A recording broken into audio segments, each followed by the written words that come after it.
क्या आपने कभी सोचा है कि जब आप गूगल असिस्टेंट से कुछ पूछते हैं तो गूगल का सर्वर क्रैश क्यों नहीं होता है? साल 2013 में गूगल के सामने एक ऐसा डर आया था जिसने उनके टॉप इंजीनियर्स की नींद उड़ा दी थी। कैलकुलेशन सीधी थी। अगर दुनिया का हर एंड्रॉयड यूजर दिन में सिर्फ 3 मिनट गूगल वॉइस सर्च इस्तेमाल करे तो गूगल के सारे डेटा सेंटर्स उस लोड को संभाल नहीं पाएंगे। सिस्टम इतना ओवरलोड हो जाता कि उन्हें रातों रात अपने डेटा सेंटर्स दुगने करने पड़ते। लेकिन ये ना फाइनेंशियली पॉसिबल था और ना प्रैक्टिकली। ये कोई छोटा इशू नहीं था, बात अरबों डॉलर की थी और उससे भी ज्यादा बिजली की खपत की जो एक पूरे शहर को चला सकती थी। गूगल को समझ आ गया था कि अगर उन्होंने जल्दी कोई सोल्यूशन नहीं निकाला तो फ्यूचर में एआई सर्विसेज स्केल ही नहीं हो पाएंगे। और यहीं से शुरू हुआ एक ऐसा प्रोजेक्ट जिसने पूरी एआई इंडस्ट्री की डायरेक्शन बदल दी। एक ऐसा चिप जो सिर्फ एआई के लिए बना हो, गूगल का टीपीयू यानी टेंसर प्रोसेसिंग यूनिट। लेकिन इस कहानी को समझने के लिए हमें थोड़ा पीछे जाना होगा और समझना होगा कि कंप्यूटर का दिमाग काम कैसे करता है। हमारा सीपीयू यानी सेंट्रल प्रोसेसिंग यूनिट एक ऐसे शेफ की तरह है जो हर तरह का काम कर सकता है। चाय बनानी हो, पिज्जा बनाना हो या दाल चावल, सब कर सकता है। लेकिन प्रॉब्लम यह है कि वो हर काम एक एक करके करता है। बहुत फ्लेक्सिबल है लेकिन स्पीड लिमिटेड है। वहीं जीपीयू को देखो, जीपीयू हर काम नहीं कर सकता लेकिन जो करता है वो मैसिव स्केल पर करता है। जैसे एक शेफ जो सिर्फ रोटी बनाता है लेकिन एक बार में सैकड़ों रोटी सेक सकता है। ये पैरेलल प्रोसेसिंग करता है। इसी वजह से एआई और मशीन लर्निंग में जीपीयू का इस्तेमाल शुरू हुआ। लेकिन जैसे जैसे एआई मॉडल्स बड़े होते गए, प्रॉब्लम भी बढ़ती गई। मॉडल्स में बिलियंस पैरामीटर्स आने लगे, सीपीयू स्लो पड़ गया और जीपीयू महंगा और इनएफिशिएंट साबित होने लगा। मूर्स लॉ जो कहता था कि हर 2 साल में चिप्स की पावर दुगनी होगी, वो भी धीरे धीरे फेल होने लगा। गूगल को ये साफ दिखने लगा था कि ट्रेडिशनल हार्डवेयर एआई के फ्यूचर को हैंडल नहीं कर सकता। अब वापस चलते हैं उस 2013 के क्राइसिस पर। जब गूगल ने वॉइस सर्च को बड़े स्केल पर डिप्लॉय किया तब उन्हें असली प्रॉब्लम का एहसास हुआ। स्पीच रिकग्निशन मॉडल्स को रन करने के लिए बहुत हैवी कंप्यूटेशन चाहिए था।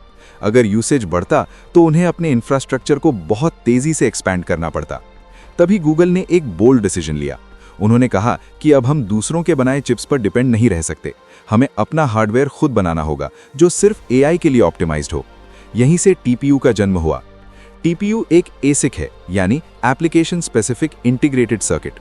आसान भाषा में एक ऐसा चिप जो सिर्फ एक खास काम के लिए बनाया गया हो।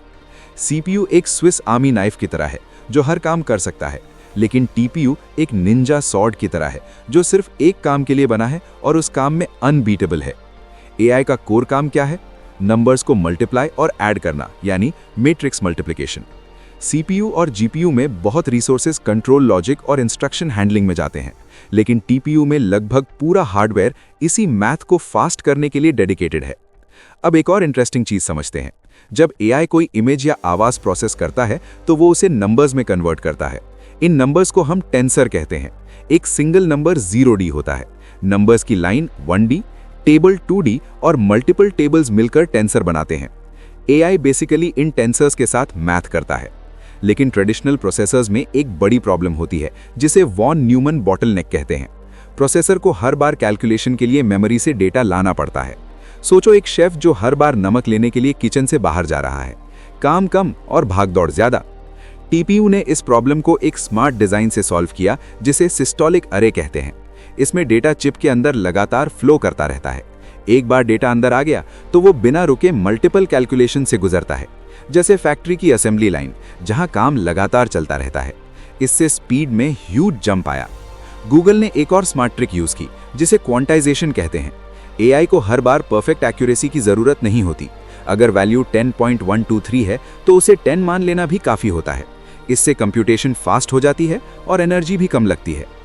टीपीयू 1 के अंदर एक 256x256 मैट्रिक्स यूनिट था जो एक साथ हजारों कैलकुलेशंस कर सकता था। साथ ही 24 MB की फास्ट मेमोरी चिप के पास ही रखी गई थी ताकि डेटा बार बार दूर से लाना ना पड़े। और सबसे प्रैक्टिकल बात यह थी कि टीपीयू को एग्जिस्टिंग सर्वर्स में आसानी से लगाया जा सकता था। मतलब गूगल को पूरा सिस्टम बदलने की जरूरत नहीं पड़ी। लेकिन हार्डवेयर अकेला कुछ नहीं कर सकता, उसे समझने के लिए सॉफ्टवेयर चाहिए।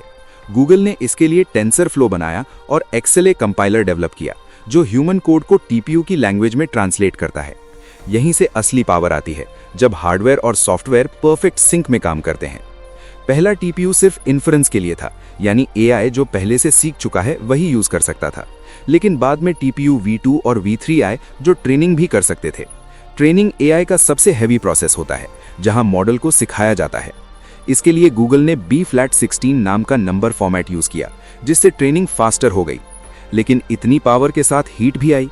चिप्स इतने गर्म हो जाते थे कि उन्हें कूल करने के लिए लिक्विड कूलिंग का इस्तेमाल करना पड़ा। आज के टीपीयूज जैसे V4 और V5 और भी एडवांस्ड हैं। ये chips laser based communication use करते हैं और एक 3D नेटवर्क में जुड़े होते हैं, जिससे डेटा बहुत तेजी से मूव करता है। गूगल ने हजारों टीपीयूज को जोड़कर टीपीयू पॉड्स बनाए हैं, जो बेसिकली एआई सुपर कंप्यूटर्स हैं। यहीं पर बड़े एआई मॉडल्स ट्रेन होते हैं, जो बाद में हम डेली लाइफ में यूज करते हैं। आज एआई सिर्फ वॉइस सर्च तक लिमिटेड नहीं है। Chatbots, image generation, video AI, recommendation systems, self driving tech, हर जगह एआई यूज हो रहा है। और इन सब के पीछे एक कॉमन चीज है, मैसिव कंप्यूटिंग पावर। यही रीजन है कि कंपनीज अब कस्टम एआई चिप्स बना रही हैं। 2016 में जब AlphaGo ने वर्ल्ड चैंपियन को हराया तो उसके पीछे टीपीयू की ताकत थी। उसी टाइम के बाद गूगल ट्रांसलेट भी अचानक ज्यादा एक्यूरेट हो गया। आज मार्केट में एक इंटरेस्टिंग बैटल चल रही है। एक तरफ एनवीडिया है जो जीपीयूज बनाता है और पूरी दुनिया को बेचता है। दूसरी तरफ गूगल है जो अपने टीपीयूज खुद की इकोसिस्टम में यूज करता है। फ्यूचर में एआई हार्डवेयर और भी स्पेशलाइज्ड होगा। शायद ऐसे चिप्स आएं जो ह्यूमन ब्रेन की तरह खुद को अडेप्ट कर सकें। लेकिन ये सब शुरू हुआ था एक डर से, एक सिंपल सवाल से कि क्या होगा अगर सर्वर्स लोड संभाल नहीं पाए। और उस डर ने जन्म दिया टीपीयू को, जिसने एआई को नेक्स्ट लेवल पर पहुंचा दिया। तो अब सवाल आपसे है, एआई हार्डवेयर की इस रेस में असली बॉस कौन है, एनवीडिया या गूगल? अगर आपने यहां तक देखा है तो आप ऑलरेडी 95% लोगों से ज्यादा समझ चुके हैं कि एआई बैकएंड में कैसे काम करता है। और अगर आपको ऐसे डीप टेक ब्रेकडाउन्स पसंद हैं तो आगे भी एक्सप्लोर करते रहिए।